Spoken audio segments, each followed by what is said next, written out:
कर्नाटक के चुनावों में भारतीय जनता पार्टी इस कदर बौखला गई है कि वो जनता को धमकाने लगी है। बीजेपी को हार का डर इस कदर सता रहा है कि अमित शाह खुलेआम मंच पर खड़े होकर हिंदू मुस्लिम की सियासत कर रहे हैं। इस कदर बौखला गए हैं कि खुलेआम लव जिहाद की बातें जो हैं उनके पार्टी के नेता ईश्वरप्पा कर रहे हैं, जिन्हें टिकट तक नहीं मिला।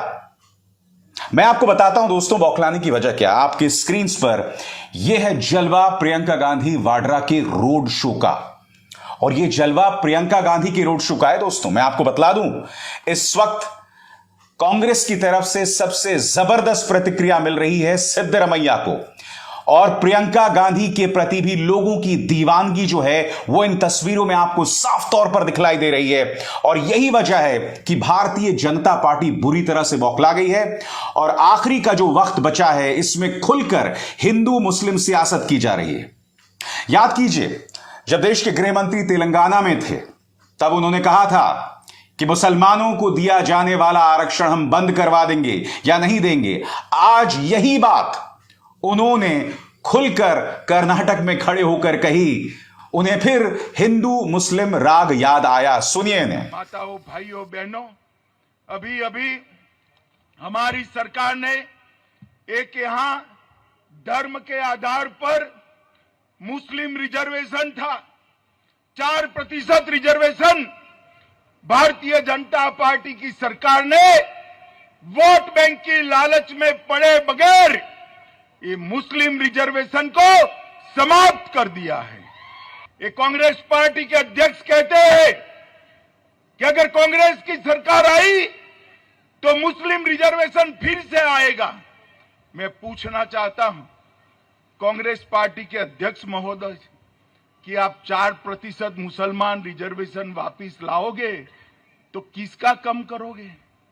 वोकलिगा का कम करोगे, लिंगायतों का कम करोगे, दलितों का कम करोगे, या एसटी का कम करोगे, या ओबीसी का कम करोगे? माताओं, भाइयों, बहनों, क्या आप चाहते हैं वोकलिगा और लिंगायत का रिजर्वेशन कम हो? चाहते हैं? क्या आप चाहते हैं कि SC reservation, schedule caste reservation कम हो? अगर 4% कांग्रेस बढ़ाना चाहती है तो किसी का कम करना पड़ेगा। मैं कांग्रेस को इस मंच से पूछना चाहता हूं, आप किसका रिजर्वेशन कम करोगे, ये आप बताइए। मैं देश के गृह मंत्री से पूछना चाहता हूं कि आपके बौखलाहट की वजह क्या है। मैं आपको बतला दूं, देश के गृह मंत्री इस कदर बौखलाए हुए हैं कि उन्होंने जनता से यह तक कहा कि कर्नाटक के भविष्य को मोदी के हाथ में देने का यह चुनाव है। याद कीजिए दोस्तों, जेपी नड्डा ने कहा था और लगभग धमकाया था कर्नाटक की जनता को कि अगर आप चाहते हैं कि कर्नाटक को मोदी का आशीर्वाद मिलता रहे तो वोट भारतीय जनता पार्टी को दीजिए। मैं एक सवाल पूछना चाहता हूं, पिछले 5 सालों से सत्ता किसकी है राज्य में? पिछले 5 सालों से भारतीय जनता पार्टी की है। तो अब अमित शाह ये क्यों कह रहे हैं कि कर्नाटक के भविष्य को मोदी के हाथ में देने का चुनाव है? पिछले 5 सालों में क्या हो रहा था कि अब आपको प्रधानमंत्री नरेंद्र मोदी की याद आ रही है? सुनिए अमित शाह ने क्या कहा था दोस्तों। ये चुनाव सिर्फ चारों लोगों को विधायक मंत्री बनाने का चुनाव नहीं है।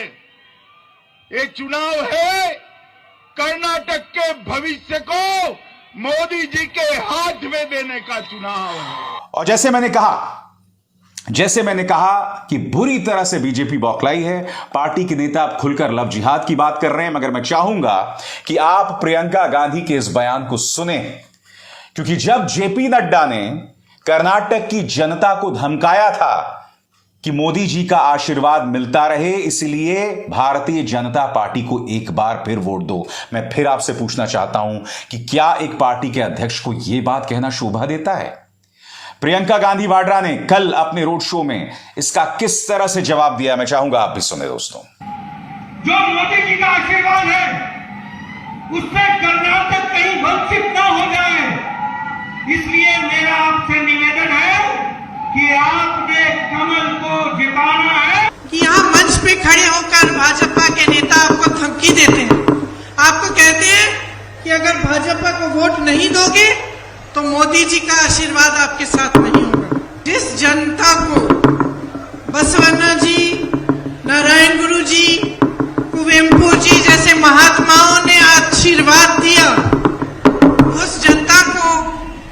किसी भी आज के नेता की आशीर्वाद की जरूरत नहीं। ये आपके गर्व की बात है, ऐसा कहना आपका अपमान है। कर्नाटका एक ऐसा प्रदेश है जो अपने आप अपनी मेहनत से बना। प्रियंका गांधी को जिस तरह की प्रतिक्रिया मिल रही है, राहुल गांधी को जिस तरह की प्रतिक्रिया मिल रही है, और सिद्धरामैया को जिस तरह से कर्नाटक की जनता हाथों हाथ ले रही है, ये तमाम चीजें भारतीय जनता पार्टी के लिए एक बहुत बड़े हेडेक, एक बहुत बड़े सिरदर्द का सबब बन गई है। दोस्तों, हालत ये हो गई है कि खुलेआम ईश्वरप्पा, के.एस. ईश्वरप्पा, जो कि कर्नाटक के पूर्व उप मुख्यमंत्री हैं, पूर्व उप मुख्यमंत्री साहब ने क्या कहा आपके स्क्रीन पर? कोई भी मदद नहीं करता जब मुसलमान लड़के हमारी लड़कियों को परेशान करते हैं। आगे सुनिए, सड़कों, बिजली, पानी की चिंता करना बंद कर दीजिए। हमें अपने धर्म और संस्कृति की ज्यादा चिंता होनी चाहिए। जो भी इस जहरीले बीज को खाद देगा, उसे उसकी औकात दिखानी होगी। सुनिए क्या कह रहे हैं ईश्वरप्पा, फिर मैं उसकी चर्चा करता हूं। ನಮ್ಮ ಹೆಣ್ಮಕ್ಳಿಗೆ ರೀತಿ ಆ ಮುಸಲ್ಮಾನರು ತೊಂದರೆ ಕೊಟ್ಟಕ್ಕೆ ಬರ್ತಾರೆ ಕಾಂಗ್ರೆಸ್ನವರು, ಗಟ್ಟ ನಮ್ಮ ಜೊತೆ ನಿಂತ್ಕೋತಾರ? ಇಲ್ಲಿ ಯೋಚನೆ ಮಾಡಬೇಕಿದ್ ನಾವು ಬರೀ ರಸ್ತೆ, ಚರಂಡಿ, ದೀಪ, ನೀರಲ್ಲ, ನಮ್ಮ ವೈಯಕ್ತಿಕ ಬದುಕು, ನಮ್ಮ ಧರ್ಮ, ಸಂಸ್ಕೃತಿ, ಈ ದೇಶವನ್ನು ಉಳಿಸಬೇಕು ಅಂತಂದಾಗ ಈ ರೀತಿ ಜಾತಿಯ ವಿಷಬೀಜ ಬಿತ್ತನ್ನ ಎಲ್ಲಿಡಬೇಕು ಅಲ್ಲಿಡಂತ ಸಮಾಜ ಇಷ್ಟೋ ತನಕ ಸರ್ಜಿ ಇಲ್ಲಂತ ಬಸವೇಶ್ವರ ಸಮಾಜ। मैं के.एस. ईश्वरप्पा साहब से सवाल पूछना चाहता हूं। वो कह रहे हैं कि सड़क, बिजली, पानी की चिंता करने की जरूरत नहीं है, हमें अपने धर्म और संस्कृति की ज्यादा चिंता होनी चाहिए। मुझे नहीं लगता कि किसी को अपने धर्म और संस्कृति की चिंता है। सबसे ज्यादा चिंता तो आपको भारतीय जनता पार्टी की होनी चाहिए। जिस तरह से बौखलाहट में भारतीय जनता पार्टी के नेता एक के बाद एक बयान दे रहे हैं, मुझे लगता है चिंता बीजेपी की होनी चाहिए। चिंता धर्म और संस्कृति की नहीं होनी चाहिए, वो भी कर्नाटक जैसे राज्य में जहां पर हिंदू मान्यताएं जो हैं वो कूट कूट कर भरी हुई हैं, जहां के राज्य की जनता एक धर्म निरपेक्ष माहौल में जीती आई है, मगर उसे बदलने की कोशिश लगातार की जाती रही है। जब हिजाब विवाद को बेवजह जन्म दिया गया, मैं आपको एक और बात बता दूं, अंदर की खबर, येदियुरप्पा, भारतीय जनता पार्टी नेता और पूर्व मुख्यमंत्री येदियुरप्पा, जिस तरह से अमित शाह, ईश्वरप्पा धर्म का जिक्र कर रहे हैं, हिंदू मुस्लिम का जिक्र कर रहे हैं, वो इससे बिल्कुल भी खुश नहीं है। क्योंकि जब के.एस. ईश्वरप्पा अपना जहरीला बयान दे रहे थे तो उनके साथ में येदियुरप्पा भी बैठे हुए थे अपना सिर पकड़कर। वो बिल्कुल भी इत्तेफाक नहीं रख रहे थे दोस्तों, जिस तरह से के.एस. ईश्वरप्पा ये बौखलाहट दिखा रहे थे। और मैं दावे के साथ कह सकता हूं दोस्तों, जैसे जैसे 10 मई करीब आएगा और जैसे जैसे ये प्रचार बढ़ेगा, वैसे वैसे ये बौखलाहट सामने उभर कर आने वाली है। भारतीय जनता पार्टी को मेरी नसीहत, चुनावों में हिंदू मुस्लिम करना बंद कीजिए और धर्म के सही मायनों को समझिए। और मैं ऐसा क्यों कह रहा हूं? क्योंकि अब जो मैं आपको बताने वाला हूं ना, आपके होश उड़ जाने वाले हैं। आप जानते हैं आपके स्क्रीन पर ये कौन है? आपके स्क्रीन पर ये हैं कर्नाटक के बालेहोसूर मठ के प्रमुख, जिनका नाम है डिंगलेश्वर स्वामी जी।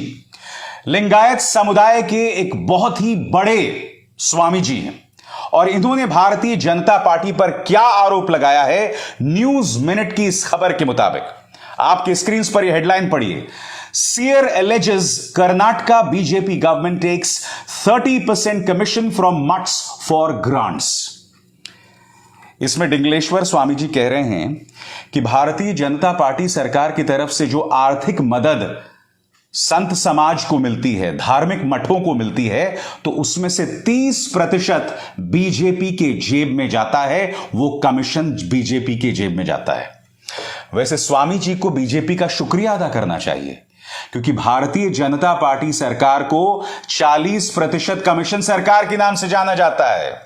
जी हां, इसीलिए राहुल गांधी जो हैं इस 40% आंकड़े के बहुत मजे ले रहे हैं अपने चुनावी रैली में। सुनिए राहुल ने क्या कहा और फिर स्वामी जी जो क्या कह रहे हैं वो मैं आपको सुनाऊंगा। सुनिए राहुल ने किस तरह से 40% शब्द पर मजे लिए थे। इनको ये 40 नंबर अच्छा लगता है, इस बार 40 सीटें दे देना इनको। अब ये खबर, जैसे मैंने बताया आपकी स्क्रीन पर, यह है डिंगलेश्वर स्वामी जी। इन्होंने एक बयान दिया था 18 अप्रैल को और उसमें यह कहा कि जो तमाम ग्रांट्स सैंक्शन होते हैं तमाम जो ग्रांट होते हैं मुहैया कराए जाते हैं तमाम मठों को, उसमें से 30% कट जाता है। मुख्यमंत्री बासवराज बोमई ने न्यूज मिनट की इस खबर के मुताबिक कहा है कि जो मठाधीश हैं, जो संत हैं जिन्होंने ये बात कही है, उनका ये आरोप बहुत गंभीर है। जाहिर सी बात है मुख्यमंत्री इसे खारिज नहीं कर सकते हैं, क्योंकि 40% कमीशन सरकार की अगुवाई तो वही कर रहे हैं। मगर हां, संत समाज को शुक्रिया अदा करना चाहिए बीजेपी सरकार का कि आपसे वो लोग 40% कमीशन नहीं ले रहे हैं, आपसे सिर्फ 30% कमीशन ले रहे हैं। क्योंकि 40% कमीशन ये लोग संतोष पाटिल नाम के भारतीय जनता पार्टी के इस कार्यकर्ता से ले रहे थे और उसने आत्महत्या कर ली थी। आरोप किस पर लगाया था? जी हां, वही के.एस. ईश्वरप्पा, जिनको अभी अभी आपने सुना, जिनके पास बात करने को कुछ नहीं है, लव जिहाद की बात कर रहे हैं। उसी संतोष पाटिल ने सुसाइड नोट में के.एस. ईश्वरप्पा का नाम लिया था और भारतीय जनता पार्टी ने उन्हें क्लीन चिट दे दी थी। अब चूंकि यह सरकार 40% कमीशन के नाम से बदनाम है, इसलिए ये तमाम हरकतें की जा रही हैं। मगर अगर धार्मिक बनना है तो धर्म के सही मायनों को समझो। लिंगायत समुदाय के इन मठाधीशों का अपमान मत करो। कम से कम धर्म में भ्रष्टाचार मत घुसाओ, धर्म में कमीशन खोरी मत करो। क्या भाजपा इस बात को समझेगी? मुझे तो नहीं लगता है। समझाना तो सिर्फ जनता को ही पड़ेगा। मैं आपको बतला दूं दोस्तों कि अब कुछ ही दिनों में प्रधानमंत्री नरेंद्र मोदी की जबरदस्त रैलियां शुरू होने वाली हैं। यह बताया जा रहा है कि वो एक दिन में 3-3 रैलियां करेंगे। मैं आपसे एक सवाल पूछना चाहता हूं कि क्या देश के प्रधानमंत्री को सिवाय चुनाव लड़ने की कोई और काम नहीं है? अब कल ही वो दमन में थे, वहां पर भी उन्होंने रोड शो किया। केरल गए थे, देखिए किस तरह से पुष्प वर्षा की जा रही थी। प्रधानमंत्री सिर्फ और सिर्फ रोड शो करते हैं, चुनावी रैलीज करते हैं, और वो भी आपके पैसे पर, क्योंकि इसमें भारतीय जनता पार्टी का पैसा नहीं लग रहा है। प्रधानमंत्री जब वहां जाते हैं तो आधिकारिक समारोह में जाते हैं, ये उद्घाटन करने, वो उद्घाटन करने, पीडीएफ का उद्घाटन करने, ब्रिज का उद्घाटन करने। तो प्रधानमंत्री वहां जाते हैं बतौर प्रधानमंत्री, मगर जब वो जाते हैं तो यहां पर बाकायदा कमल, जो इनका चुनावी चिन्ह है, वो भी दिखाई देता है। अब प्रधानमंत्री अपना सारा कामकाज छोड़ के एक एक दिन में 2-2, 3-3 रैलियां शुरू करने वाले हैं कर्नाटक के अंदर। और इसके पीछे की वजह को समझना होगा, क्योंकि भारतीय जनता पार्टी जानती है कि कांग्रेस को अगर हराना है तो प्रधानमंत्री नरेंद्र मोदी की ज्यादा से ज्यादा रैलियां करवानी होंगी। प्रधानमंत्री नरेंद्र मोदी की मौजूदगी और उनका करिश्मा ही भारतीय जनता पार्टी को जीत दिलवा सकता है। इसलिए आने वाले दिनों में 2 चीजों का इस्तेमाल होने वाला है। ध्यान से सुनिएगा मैं क्या बोलने वाला हूं। एक तरफ होगा प्रधानमंत्री नरेंद्र मोदी का करिश्मा और दूसरी तरफ होगा हिंदू मुस्लिम जहरीली सियासत। सांप्रदायिक तौर पर भड़काऊ बयान जो हैं वो लगातार बढ़ते जाएंगे। आने वाले दिनों में मेरी इस बात पर गौर कीजिएगा दोस्तों, और 10 मई तक मैं आपके सामने कर्नाटक के चुनावों की बारीकियों को पेश करता रहूंगा और आपके सामने भारतीय जनता पार्टी के नेताओं के भड़काऊ बयान लगातार लाता रहूंगा। क्योंकि हकीकत यह है कि भारतीय जनता पार्टी सिर्फ और सिर्फ यह सियासत करना जानती है। मगर आप जानते हैं चिंतित करने वाली बात क्या है?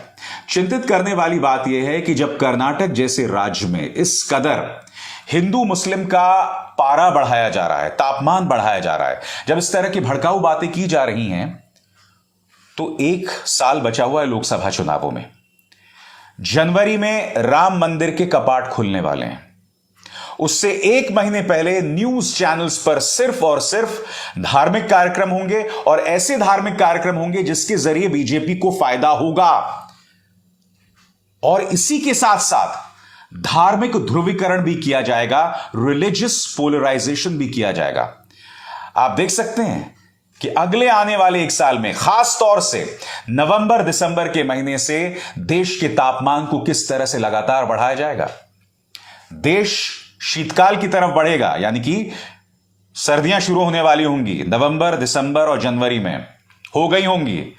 मगर भारतीय जनता पार्टी राम के नाम पर, हिंदुओं और मुसलमानों को बांटने के नाम पर इस तरह की सियासत करेगी। और मैं ये बात पूरी जिम्मेदारी के साथ कह रहा हूं, मैं भविष्यवाणी कर रहा हूं इस आधार पर, क्योंकि भारतीय जनता पार्टी इस वक्त जो कर्नाटक में सियासत कर रही है, जिस तरह की सियासत इसी साल के अंत में छत्तीसगढ़, मध्य प्रदेश और राजस्थान के चुनावों में होगी, उसी अंदाजे बयां में लोकसभा के चुनाव भी होने वाले हैं।